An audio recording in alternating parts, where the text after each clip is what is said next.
OYO மற்றும் ஹோட்டல்களில் தங்கும் பயணிகளுக்கு மகிழ்ச்சி செய்தி. இந்திய தனித்துவ அடையாள ஆணையமான UIDAI கொண்டுவரும் புதிய விதிமுறையால் இனி ஹோட்டல்களில் அடையாள சரிபார்ப்பு முழுமையாக டிஜிட்டல் முறையில் நடைபெறவுள்ளது. இது ஹோட்டலில் ரூம்களை புக் செய்து பயணிக்கும் வாடிக்கையாளர்கள் மற்றும் ஜோடிகளுக்கு மிகுந்த மகிழ்ச்சியை தந்துள்ளது. இதன் பின்னணி என்னவென்று பார்த்தால், ஓயோ ரூம்கள் சிலரால் தவறான நோக்கத்தில் பயன்படுத்தப்படுவதாக தொடர்ந்து புகார்கள் எழுந்தன.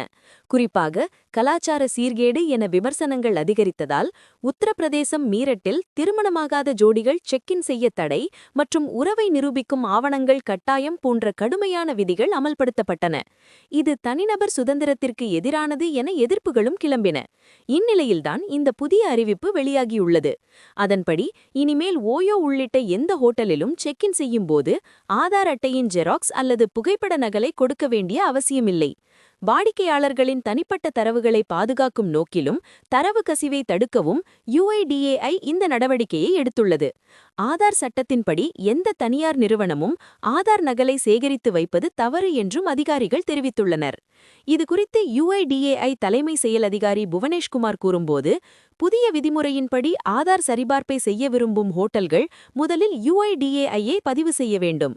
பதிவு செய்யாத ஹோட்டல்கள் வாடிக்கையாளர்களின் ஆதார் விவரங்களை எந்த வடிவிலும் சேகரிக்க முடியாது என்று தெரிவித்துள்ளார். எனவே இனி அடையாள சரிபார்ப்பு முழுமையாக டிஜிட்டல் முறையிலேயே நடக்கும். வாடிக்கையாளர்கள் ஆதார் அட்டையில் உள்ள QR கோடை ஸ்கேன் செய்தாலோ அல்லது புதிய ஆதார் மொபைல் செயலியை பயன்படுத்தினாலோ அடையாளம் உறுதி செய்யப்படும். இதற்கான தொழில்நுட்ப வசதிகளை UIDAI வழங்கும்.